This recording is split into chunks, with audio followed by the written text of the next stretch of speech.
بسم اللہ الرحمن الرحیم۔ السلام علیکم رحمۃ اللہ وبرکاتہ۔ دوستو، ہم پروفٹ سیریز شروع کرنے جا رہے ہیں۔ اس سیریز میں ہمارے سارے نبیوں کا ایک ایک کر کے واقعہ سنیں گے۔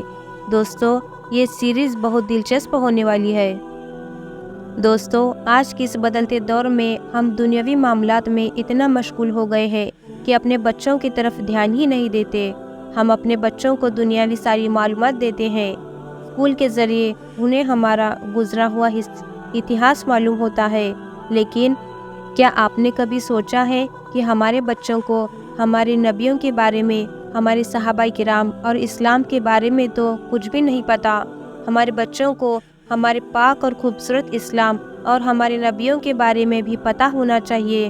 اس لیے پیارے دوستوں، ہمارے اس ویڈیو بنانے کا ایک مقصد یہ بھی ہے کہ ہمارے بچوں کو ہمارے اسلام کے اور ہمارے پیغمبروں کی معلومات پہنچنا چاہیے۔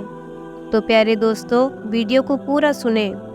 دوستو، آج کی ویڈیو میں ہم سننے جا رہے ہیں کہ اللہ تعالیٰ نے حضرت آدم علیہ السلام اور حضرت حوا علیہ السلام کو کیسے پیدا کیا اور شیطان کو کیسے بنایا، اور کس طرح انہوں نے اللہ تعالیٰ کی نافرمانی کی اور پھر اللہ رب العزت نے انہیں کیا سزا دی۔ دوستو، اگر آپ نے ہمارا چینل ابھی تک سبسکرائب نہیں کیا ہے تو پلیز سبسکرائب کریں۔ تو چلیے سنتے ہیں حضرت آدم علیہ السلام کو واقعہ۔ حضرت آدم علیہ السلام اللہ تعالیٰ کے پہلے نبی اور پیغمبر تھے، جنہیں اللہ تعالیٰ نے خود اپنے ہاتھوں سے بنایا، اور ہم سارے انسان انہی کی نسل میں سے ہیں۔ سورہ بقرہ میں اللہ تعالیٰ نے حضرت آدم علیہ السلام کا ذکر کیا ہے۔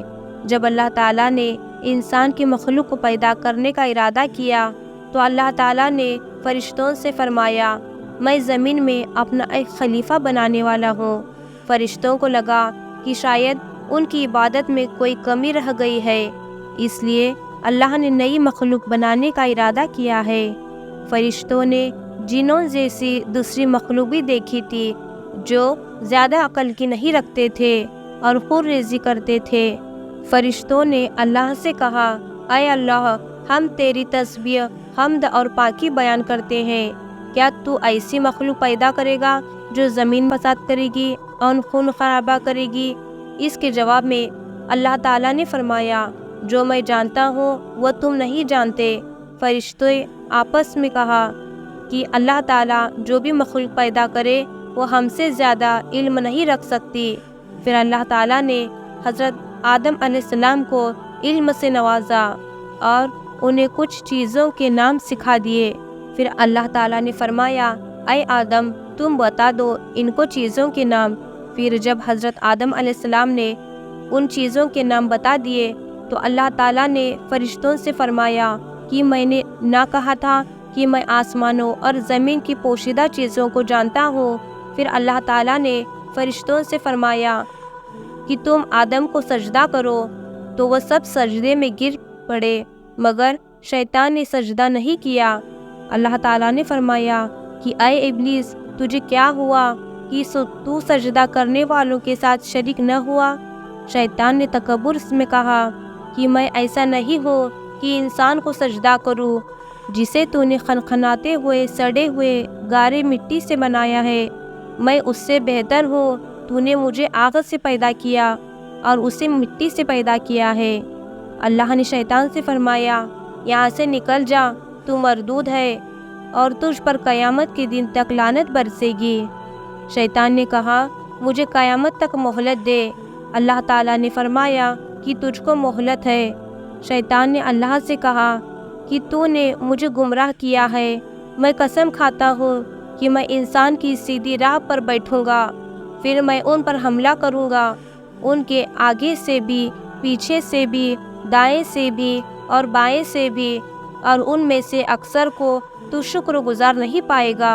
اللہ تعالیٰ نے فرمایا، تو یہاں سے نکل جا ذلیل خوار، جو ان میں سے تیرا کہنا مانے گا تو میں ضرور تم سب سے جہنم کو بھر دوں گا۔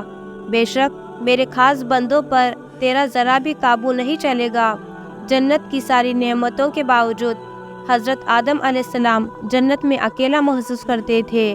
پھر اللہ تعالیٰ نے حضرت حوا علیہ السلام کو بنایا تاکہ حضرت آدم علیہ السلام ان سے سکون پا سکے۔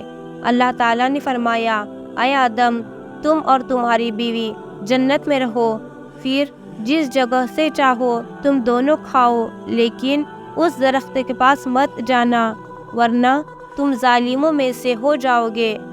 پھر شیطان نے ان دونوں کے دلوں میں وسوسے ڈالا اور کہنے لگا، تمہارے رب نے تم دونوں کو اس درخت سے اس لیے منع کیا تھا کہ تم کہیں فرشتے نہ بن جاؤ یا کہیں ہمیشہ زندہ رہنے والوں میں سے نہ ہو جاؤ۔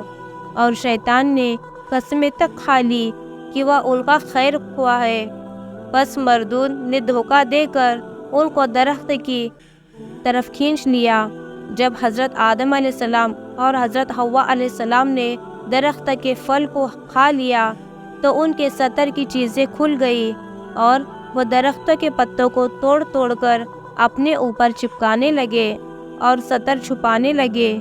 پھر اللہ تعالیٰ نے ان کو پکارا اور فرمایا، کیا میں تم دونوں کو اس درخت سے منع نہ کر چکا تھا اور یہ نہ کہہ چکا تھا کہ شیطان تمہارا کھلا ہوا دشمن ہے؟ حضرت آدم علیہ السلام اور حضرت حوا علیہ السلام نے کہا، اے ہمارے رب، ہم نے اپنے اوپر ظلم کیا، اور اگر آپ ہمیں نہ بخشیں گے اور ہم پر رحم نہ فرمائیں گے تو پھر ہم تو ضرور تباہ ہو جائیں گے۔ اللہ تعالیٰ نے فرمایا، کیا تم سب جنت سے نیچے اتر جاؤ، اب سے تم ایک دوسرے کے دشمن ہو اور تمہارے لیے زمین پر رہنے کی جگہ ہے اور ایک مدت تک نفع حاصل کرنا۔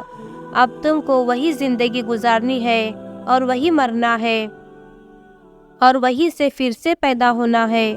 دنیا میں آنے کے بعد حضرت آدم علیہ السلام نے اللہ تعالیٰ سے 40 سال تک معافی مانگی۔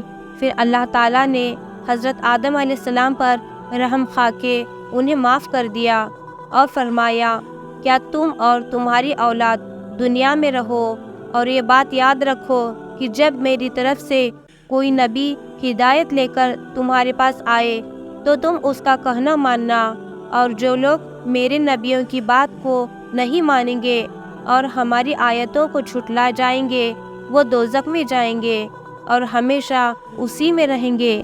پھر حضرت آدم علیہ السلام اور حضرت حوا علیہ السلام دنیا میں رہنے لگے، انہی سے انسانوں کی نسل شروع ہوئی۔ حضرت آدم علیہ السلام تقریباً 900 سال تک زندہ رہ کر وفات پا گئے۔ قرآن کی اس واقعے سے ہمیں ہدایت ملتی ہے کہ جب شیطان نے غلطی کی تو اس نے معافی مانگنے کے بجائے تکبر کیا اور اللہ کو اپنی ہی گمراہی کا الزام دیا، پر جب آدم علیہ السلام سے غلطی ہوئی تو انہوں نے اپنی غلطی مانی اور فوراً توبہ کر لی اور تب تک معافی مانگتے رہے جب تک اللہ تعالیٰ کو راضی نہ کر لیا ہو۔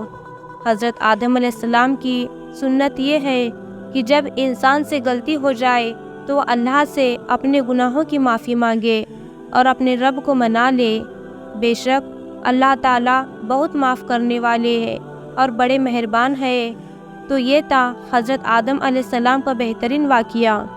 ویڈیو کون سے نبیوں کا واقعہ سننا چاہتے ہیں پلیز کمنٹ کر کے بتائیں، اور آپ کو پروفٹ سیریز میں انٹرسٹ ہے تو پلیز میرے چینل کو سبسکرائب کریں۔ السلام علیکم رحمۃ اللہ وبرکاتہ۔